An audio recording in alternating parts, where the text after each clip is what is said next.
Change the settings to old.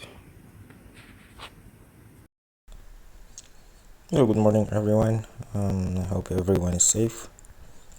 And today I'm just testing the manual focus at home while I'm drinking my coffee. So right now I'm in pro mode video.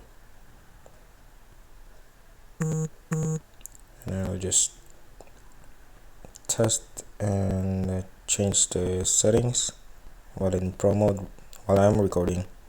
So right now I can only change the manual focus, the focus settings, and the white balance settings.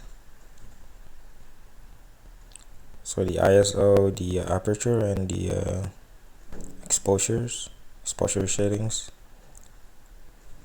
is not there. It's not available. They're grayed out. So now I'm really close. I'm trying to focus. Super close. I'm manually changing the manual focus.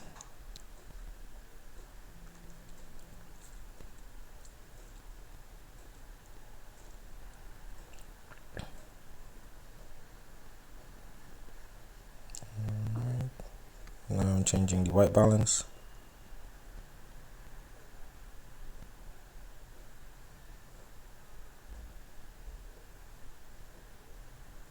Now I'm changing the focus again. Alright. Thank you guys for watching. Please subscribe to my channel.